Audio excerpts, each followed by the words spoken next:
Go.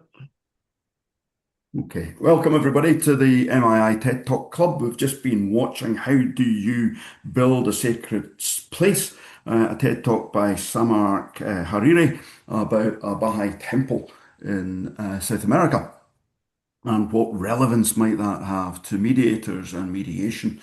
This whole concept about building a sacred place, welcoming people looking for perfection, which is contained in the number 9 if you watch the video back on TED Talk. So we have a number of experienced mediators here today. And as usual, we're going to ask the panel a number of questions and look at any kind of ties or themes or lessons that we can learn from that video and apply in our workplace or in our practice rather as mediators. But before we do, we should have a poll question for all of you, and I'm hoping it's going to come up.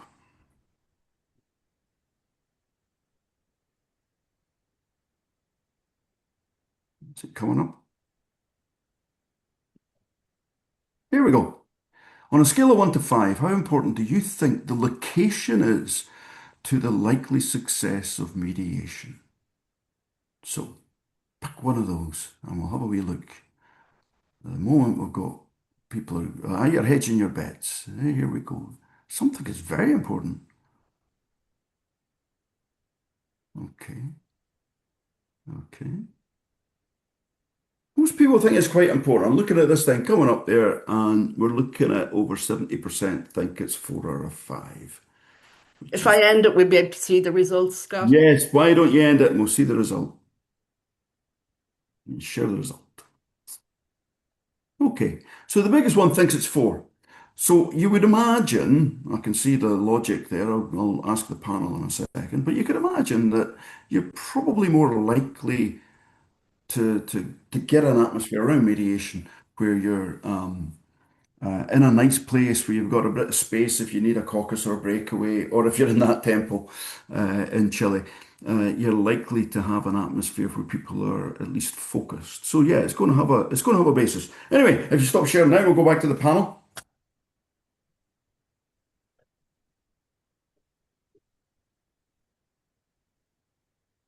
Okay, get rid of that. Okay, welcome everybody again. So we normally start off by saying, is there one thing that people found in that video that struck them as worth doing? But because I am doing a course at the moment by the man what wrote this book, and he happens to be here, a chap called Michael Lang, who's over in Florida, and he wrote about spirals.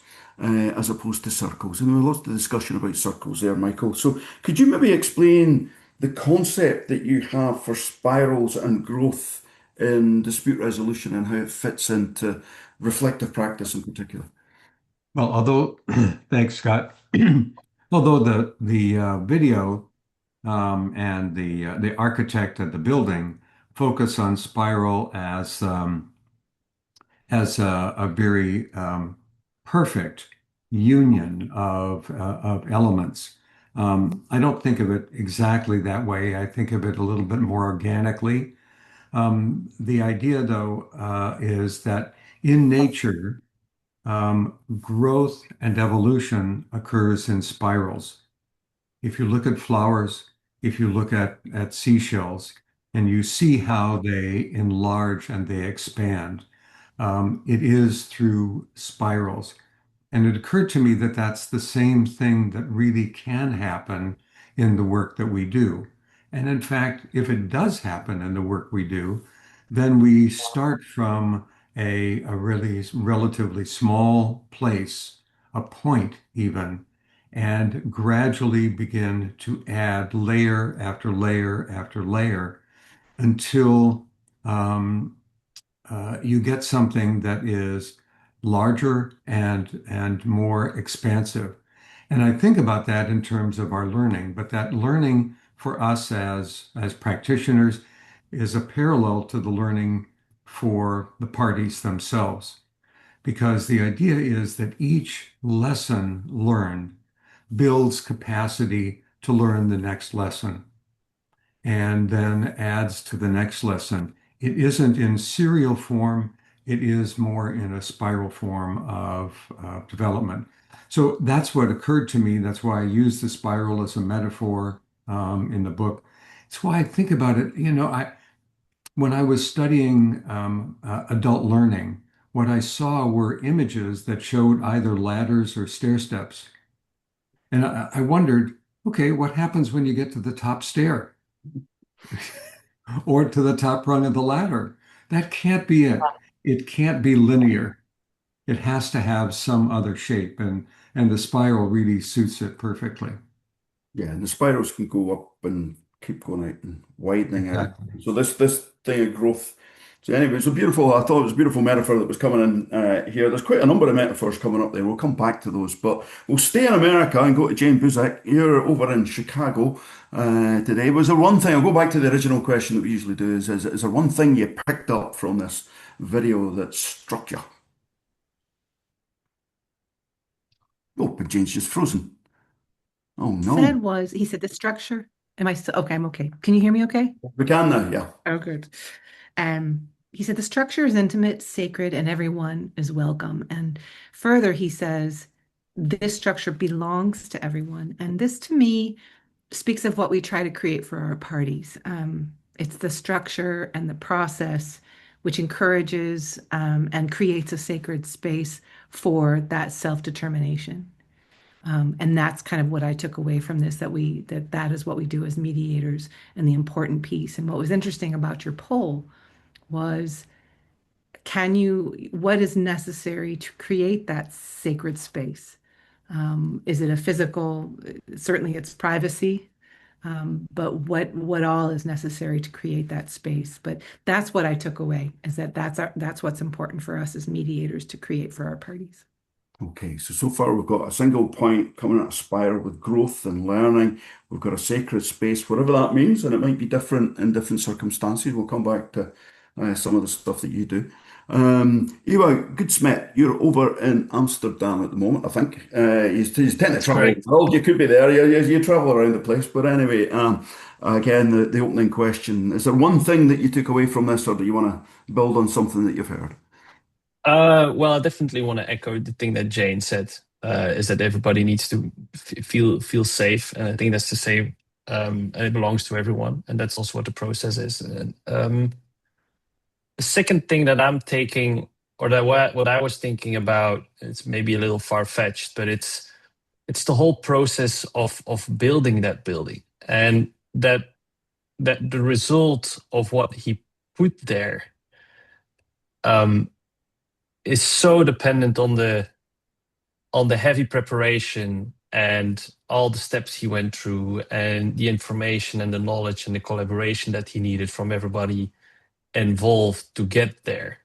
And what I've come to learn very quickly in my mediation practice is to actually do always, I don't think, I'm not sure if I told this also the last time, but that I always do like two mediations. And the first mediation is about, how is this mediation going to look like? What are all the steps in the process going to be? Who is going to be involved? Who am I going to talk to first? And that's for me mediation on its own. And I think the more meticulous you do the process and do those preparations, the more beautiful and maybe sometimes even with some harmonious moments your mediations itself is going to be. Okay, so you're looking at foundations and certain practices, but also, if I'm picking you up right, you're chatting about it being almost a collective affair. It's not Mhm. just you. You're involving people, and the way that you bring them together then will create something beautiful, you hope. Well, yes, and you always have an idea, right? Well, not on the content, but on the process. Like you hear parties talking about substance, and then you think, okay, if this is the substance, if this is where how all the lines are drawn between all parties, this is what I think that the process will look like. But if you don't check that in with all the parties and everybody involved, it's just a vague idea, and then you have to put it in reality, right? And that's where you need everybody, for all the contractors. Like even, I loved also the idea that there was a quarry owner in Portugal who saved the type. I'm going to call it a type of stone because I'm just not familiar with all those particular names, and he kept it for 7 generations for the right project, and I thought it was beautiful. It's an amazing thing, right enough, isn't it? That you would go, nah, Yeah. good enough. I Seven wonder how, generations. you wonder That's how many that's people, how many people they've rejected. Nah, I don't like that project. No, no, I don't want that one. Go that's away. before the two world wars, if I'm Yeah, counting right. Oh, yeah, it's crazy. Yeah, yeah, it's 140 years. Yeah. Anyway, we'll go over to France and Ilona Kuplik. You are in France. Anything you picked up? Anything you want to draw from what you've heard from the others? Yeah, I thank you very much, first of all, and happy to be here, back here. I wrote down one sentence which I really liked and which touched something in within myself because he was talking about this person who touched the wall of the museum and or the gallery and who felt touched by it. And it's the search of this crazy search, letting the process take you and you live for the surprise in it. And I think this really stroke a thing in me because every time when I'm getting into difficulties with my parties in the mediation, I always go back to this place where I have to be safe or have to feel safe so that I can make them feel safe. And this is process, process, process. So I'm always thinking, okay, well, I'm not inventing this again. I'm not adding things. I'm just keeping to the process and to require them or well, ask them, invite them to let them be taken by this process and to have to create this safe moment of when they feel confident enough with me and with the mediation process to open up and then to come maybe in the circle and to move and so on. So that was really something which I could really relate to. And just lately, I have been in a mediation and I unfortunately had to end it. And that was exactly the problem because they could not step over something personal to get into this rotation of being taken by the process. And that was really, really sad because I'm absolutely convinced that they could have had a really good mediation, but there was just something which really was in their way. And so that was then I thought obviously that I made some mistake or that it was my fault and so on. But then timing comes into place as well. So if you want to get into this process and you want to be taken into this movement, maybe of a circle or any other movement, then you have to have this confidence in it. And it's not always the mediator, it's also the parties who kind of have to let themselves suck into this movement, it's like into this circle. And so I had to let them go. So maybe yeah, so that's something I could relate to. Yeah, no, because I picked up on that piece that people have in that where you're searching, you search for these things, and I could Mhm. imagine some people turning up at that temple, and I would go, wow, and others would be terrified it would fall on them or something, you know? Some people just can't get over. There's something behind it, and it's probably not to do with the dispute. If I'm picking you up right, Mhm. it's much more to do with something that's hidden, something that's hurting them or stopping them going forward, stopping them getting into that tempo in this case. But is that the Yeah. kind of thing you're at about, yeah? Yes, and also, the moment, this very moment when I decide to take them into, when I decide that our service is right or my service is right for them, that I sometimes, this was a long time ago that I had some difficulty with this because I thought, okay, they are ready, they are, because I tried to get them in our meaningful conversation individually, and they were really like committed, and I thought, okay, yes, we can do that. And but then Johnson something triggered and then it just blew away and but it's yes, so it was more daunting. It was one of the parties who really said then afterwards, no, I can't continue, this is terrifying me. And so yeah, there you go. And I think also for the place what you said before, and Jeannie, you said something about this place and the poll you just did.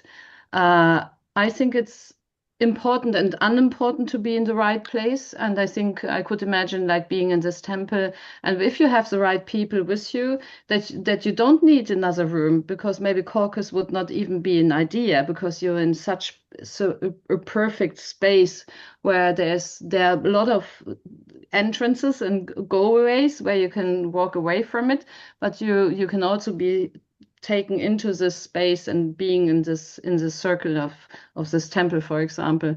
So yeah, I don't know. It's so many factors, and I'm always amazed about mediation. Sometimes it just works really perfectly. Sometimes it really work, and sometimes it doesn't work. So, but I think that's also the beauty of it, that it's nothing defined, and it's really about timing and space. Okay, well, here, just sticking, I'm going to bring in Michael in a second, but just for the audience, if you have any tips, if you have things that help unlock barriers to settlement or thinking or getting people involved or whatever, if you want to drop one or two things in the chat without giving away anything too confidential. But if I come back to you, Michael, and stick with this whole physical element here, because when Hariri was chatting about the building, he goes, there's nine entrances, and nine is perfection. I don't know that, but anyway, there's nine. But nine entrances means that there's nine exits. And you can come from any direction, you can leave and go any direction. And again, although he said they were circular, there were spirals leaving and paths that could take you somewhere and paths coming in. Do you want to say more about the kind of that metaphor, if you like, for mediation, about the way that you can come from different angles and go round and take different routes? Well, let me take it back to the idea of the space itself. Mm. Mhm. I think probably all of us in creating our workspace have some ideas, some theories about what will make for the best space to be able to meet. For example, in my mediation room, I always had a round table rather than square rectangular, so that there weren't sides. I thought I was being so clever, right, to come up with that idea. And I don't know whether it made a darn bit of difference to anybody. Mm. It did to me. What happened, and I learned over the years, is that it doesn't, it matters to a certain extent what that space is like for me. As you said, Ilona, I have to be comfortable in the space I'm working with. Mm. At the same time, I have to be flexible and adaptable and be able to respond to the kind of space that they need. And I was thinking about a mediation I did with a family because it was a dispute over a farm that had been left to six adult children without any instructions from the parents as to what they should do. And meeting in my office would have been a waste of energy and effort because what we really needed to do was be on that land. Mm. And the change in the people, I talked to them all by phone when we got to the land, and they walked me around and they told me stories about their childhood there, their parents, their experiences, what the land meant to them. It had a quality that is like that Baha'i temple. There Mm. is something that was so much more valuable to them because it was tangible, because it evoked memories, because it evoked physical reactions, because it brought back conversations, and they were able to connect those things that are in the mind with those things that were beneath our feet. So I think it's really important. Design and is really important, but in addition, then being flexible and responsive to what the parties need in order for them to have the kind of experience we want them to have in terms of our work. Okay, thank you. I'll come to you, Ewa, if you don't mind, because you put on today or yesterday, I can't remember, a thing on LinkedIn where I think you were talking about that very issue where a settlement seems obvious to anyone looking in, but there was something hidden that was holding it back. Do you want to say more about that? Well, sure, as long like recognition is due to who it's due. Oh, yeah, yeah, Those were not my thoughts. That was Daniel Shapiro. He's a leading scholar at Harvard University, and in his book, Negotiating the Non-Negotiable, he also talks about the trees and the roots, and that where on more of a rational angle, and what I also see a lot in my practice is that you hear parties talk about the dispute and about the numbers and about how everything works, and even the parties themselves agrees that on paper everything just makes sense, like settlement is there, like it's around that figure, or it's around like this one gets bought out, this is more or less the price and we should get there, right? So it seems all obvious. It's also a buyout that I used as an example, but it's never about that. It's never about those numbers. It's always about the layer underneath it, and that's what then Daniel Shapiro calls the roots. Like we've all mastered how to, let me now put it this way, trim a tree or make it look pretty, but nobody keeps themselves busy with the roots.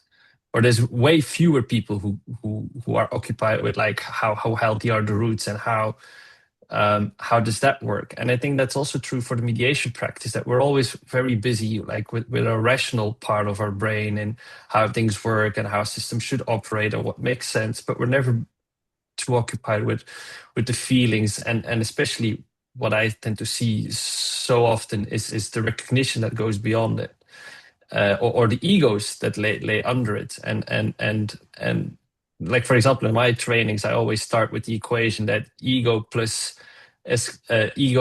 emotion equals escalation, and um and I think that's for me the core and what a lot of the mediations that I do are about. Okay, ego plus emotion equal escalation. Here, there's a thing, I don't know if Tony, if he's still there, but he said, I did smile when he used the phrase for the design brief that it was to be deceptively simple, bit of an oxymoron there, chum. I need help to decide which one I prefer to describe mediation as being to the parties deceptive or simple. Having said that, I did really like the reference to inner and outer, and it's important to remember we are dealing with both with the parties as in facts outer, and feelings and emotion inner, which kind of reflects what you were saying there, Ewart. He also referred to head and heart, which is another expression of the search for the sacred state of balance between the two. So I think that seems to be chiming with from you. Maybe what about you, Jane? You're next to a big temple up in Chicago. Does that resonate with you? This hidden part, the outer and the inner. Absolutely. One thing that he talked about in the TED Talk, he gave the example of the jacket. And to Mm. me, that speaks to you, what you're saying and what you're saying, Scott. Outside, you have protection. Mhm. Yeah. Inside, where it touches you, where you touch it, it is soft it's soft to touch. And it's funny because I work really hard. I work in organizational conflict as well and human rights and so on. And especially when I'm working with, I might have talked about this before, but when I'm working with either attorneys or tech people or physicians and so on, I talk about the F word, and that's feelings, and how not everybody's comfortable with that, with talking about feelings. And so I'll talk about impact or, use different words, but that's data. All of that Mm. is data. So the bifurcation of head and heart always seemed to me to be very it's not true that they're different. They're part of the same, it's all part of the same I guess pool of data that will help the mediator and most importantly the parties figure out what's most important to them and what's most important to get that what you refer to as the agreement right on paper, what's underneath it, and how that is what the author here talked about as being soft, but as I see as being just as hard data as logic.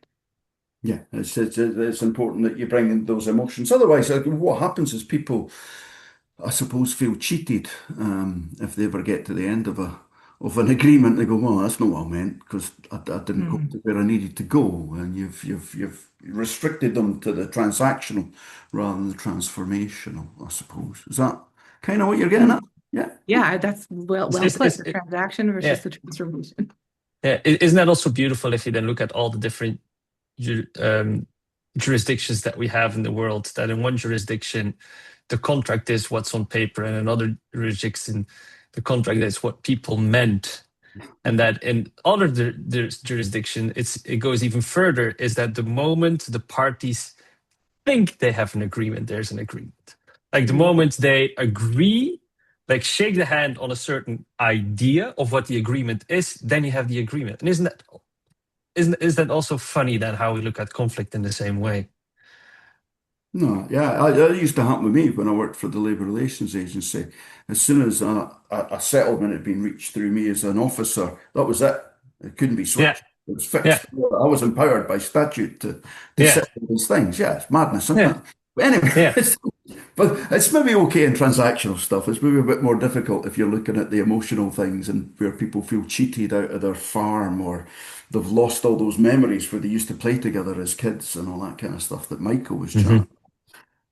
Michael, maybe come in here because I did have a question with you, and I'm going to ask a similar thing to Ilona in a second as well. But Teresa's put in here the spirals of the temple, the structure where the light penetrates, reminds me of Leonard Cohen's anthem. There is a crack in everything, and that's how the light gets in. Instead of considering any dispute for its positions, bottom lines, use those cracks as openings to allow for perspective and understanding. That's a lovely way of putting it, isn't it, Michael? It's exquisite. It's a beautiful, beautiful metaphor, a nice connection among mediation, Leonard Cohen, and this building. I thought that's, the mind that came up with put those three elements together is quite wonderful. I think we don't pay enough attention to the cracks, actually. Hmm. Um, Hmm. I think partly we're scared because the cracks can be the scary place, the place where there's friction, there's bitterness, there's confusion, distrust, and we kind of want to close those off a bit and keep people talking about the deal, the substance. I don't mean the deal in the coarse way, but the substance, the facts, the content of the and and and really, when we do that, we're helping to close people off who, when they come to mediation, whether it's a commercial mediation, community, family, and so on, people come closed off to some extent. Hmm. They're protective, they're defensive, they're hurt, they're angry. And if there is a crack that opens up, there's something that's capable of shining through. We don't know what it is. Um, but if we don't help them find those cracks and open them up, then the mediation is going to be pretty limited, hollow, kind of restricted, and might be useful, but not as beneficial to them, to the parties, as it could be. Okay, I'll bring in Ilona. So just on this thing, because I'd written a question beforehand about what are those transparencies, what are those things that fill the light, effectively the cracks that we're chatting about here. Is there anything in you where you can say, well, oh yeah, this is what switches from the harp? Is it, oh, there's a wee chink there, we can bit of light I can go in there. Is there things that come across your door like that? Yes, so a crack can be, as you said, Michael, I just wanted to smile there because a crack can be something positive, but also something scary. Like a crack Right. can be a gift, like somebody in the mediation gives you a link, a gift, it's just something, mentioning something, and you can pick it up and then make it hurt to the others who generally don't listen to it because it comes again and again and again, and they always think it's the same. So that could be this thing, but it can be also a crack, can be also the moment when something comes up and you just inside yours as a mediator, you just think, oh my God, like this is going to blow. Um, but if you then keep still and not touching it maybe at the very first moment, but let it sink and use silence. As he said in the video, stillness comes after movement. To let it settle down, then sometimes even the scariest crack can be very useful for everybody in the mediation to move forward. But yes, I think it's also a gift if you're open enough as a mediator to listen to it, to not to overhear it, which happens to everybody. But once we pick it up and it's something we can develop on, then really this might really be the crack then to get the mediation going forward. Yeah, so that's something important, I think, in always to remember that it's so important to listen to the people and not to move them, as you did with the people from the farm, not to move them away from what they have to talk about. It's the most important thing, like was I don't know if it's clever or it was just intuition. You went in there and said, "No, I can't move them into my office. I have to do this there."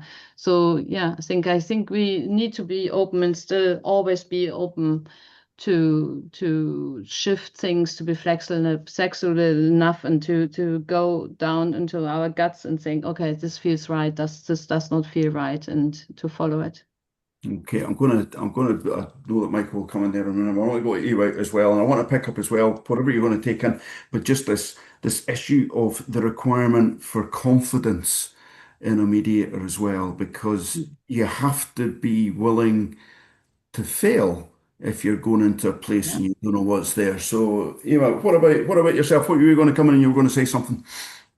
So the point that I wanted to make is about these cracks and the imperfection, and it brought my mind to um, the self-reflection and the imperfection that the parties see in themselves. Because for me, that's the biggest thing you can work with in a mediation. If a party says to me in caucus or on the table, like, "Hey, in hindsight, I could have done this differently," or "This must maybe not the right choice of words," because if somebody can indeed like reflect on their own, maybe not dramatizing it a bit, their imperfections of things they could have done better, that's where the light gets in the mediation, because that opens a vulnerability. And what I've learned from vulnerability is that it invites vulnerability, but it takes a lot of courage and bravery in the mediation. And luckily, the mediation is what it can facilitate, is that confidential conversation, so that it is confidential. And if somebody opens up there, then you see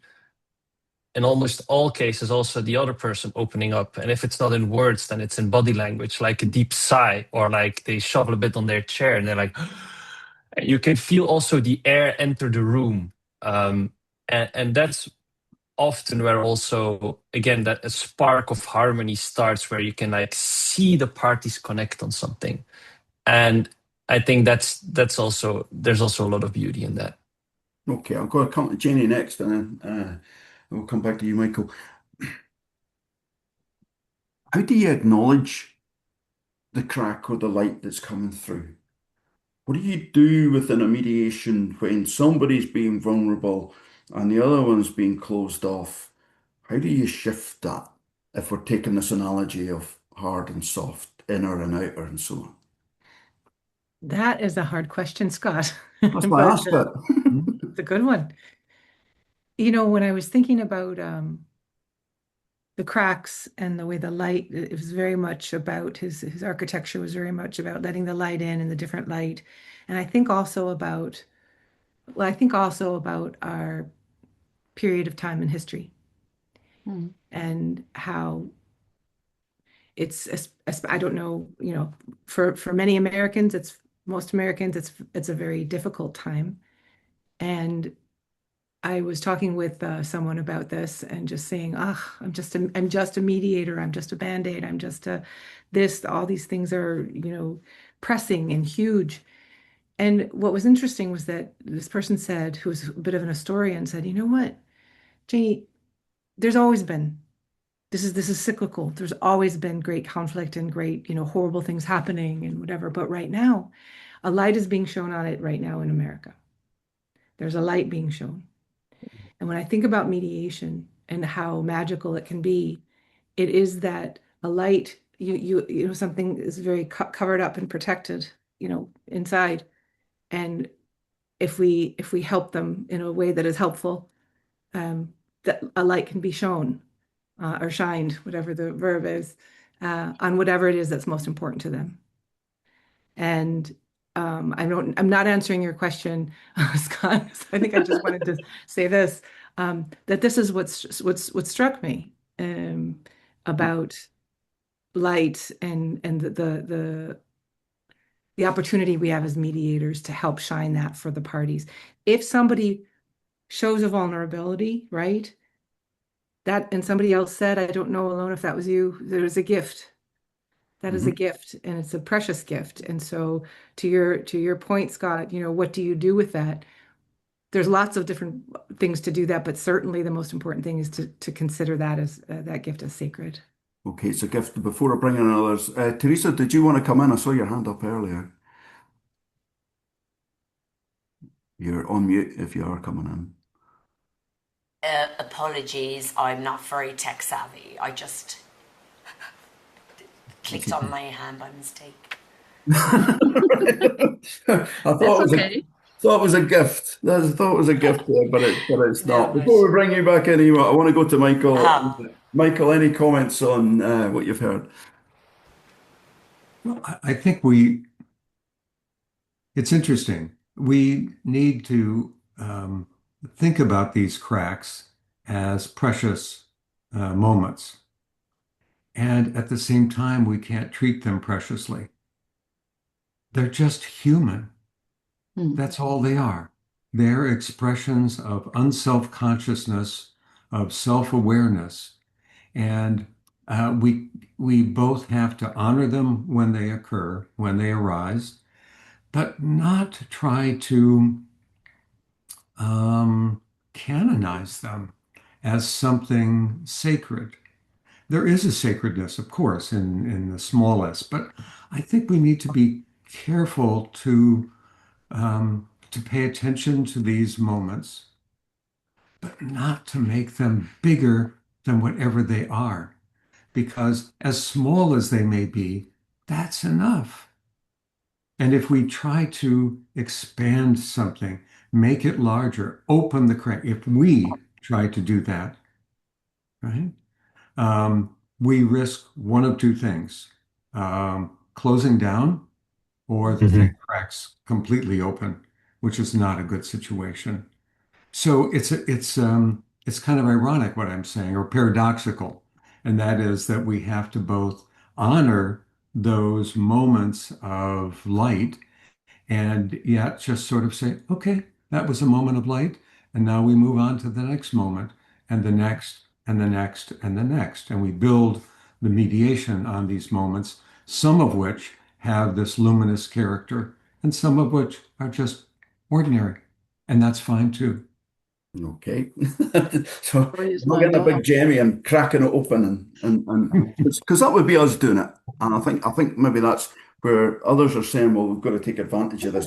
There's something there. And I'm trying to press on whether you acknowledge those and say thank you very much for that. That's, you know, and then I'm looking at Ronon's comment there on the chat. I think where the mediator's own purity to do good connects with one party's purity or vulnerability and uses the skill framing that to the other party, there's a chance for the light to get in. So it's a kind of gentle steps, but acknowledging stuff. You were looking to come in again?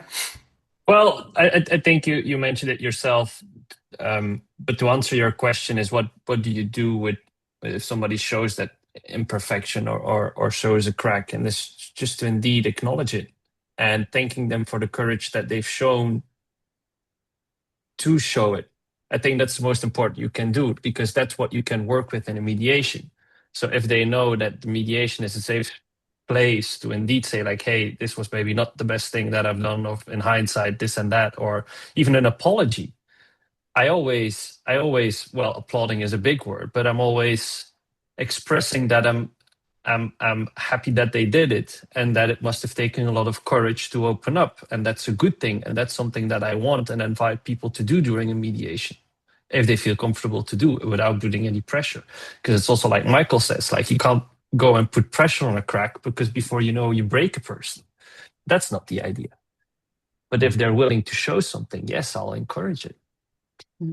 Okay, thank you. We're nearly at an end, so we're going to take final thoughts Again, from. Yeah, it flies, doesn't it? It's it's just like, crazy. where's that hour go? It's like a flash of light. Never mind a crack here. It's just poof, and then it's gone. Always leave them wanting more. That's what I've found over the years. Michael, final words from you. Any words? No, uh, my words are this, Scott. I am grateful to you and to MII for these TED Talks because these are unusual in our field.